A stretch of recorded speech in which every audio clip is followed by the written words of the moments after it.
Phone কাটছে। Hello, হ্যাঁ কোথা থেকে বলছেন? হ্যাঁ আমরা সিআইডি। আমি একটা বিপদে পড়েছি। আপনি কি বিপদে পড়েছেন? আমার ছেলে কিডন্যাপ হয়ে গেছে। আপনার ছেলের কিডনি ড্যামেজ হয়ে গেছে? তা আপনি হাসপাতালে যান, আমার কাছে ফোন করেছেন কেন? কিডন্যাপ হয়ে গেছে, কিডন্যাপ। ও তাহলে আপনার ছেলের অ্যাড্রেসটা পাঠিয়ে দেন আমার কাছে। যেন একটা খুশির খবর পেলাম, আজকে দয়াকে আগে ফোন করেননি।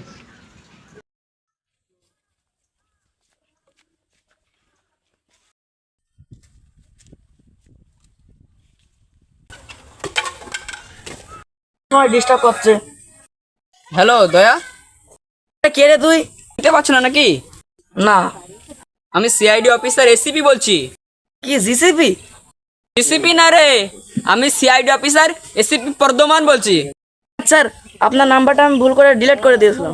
ডিলিট করেছো কেন আমার নাম্বারটা? তাড়াতাড়ি সেভ করে নাও, একটা কাজ পেয়েছি। কাজ আমার কাছে অনেক আছে, আপনি করবেন তা চলে আসুন। সে কাজ না রে, একটা ছেলে কিডন্যাপ হয়েছে।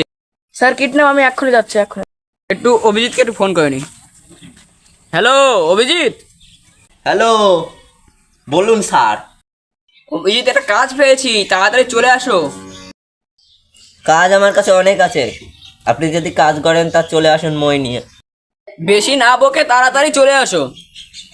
ছেলে কিডন্যাপ হয়ে গেছে, আমি এক্ষুনি চললাম। তখন অভিজিৎ আর দয়াকে ফোন করলাম, এখনো আসছে না। দেখে ওটা সামনে এগিয়ে গিয়ে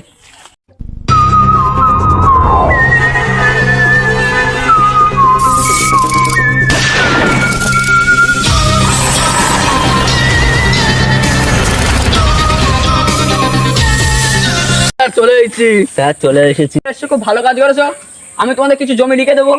স্যার রাস্তার ধারে 5 বিঘে জমি লিখে দেবেন। আমার আছে তো মাত্র 5 কাঠা জমি, তো তোদের কি দেবো আর আমি কি নেবো? আসো।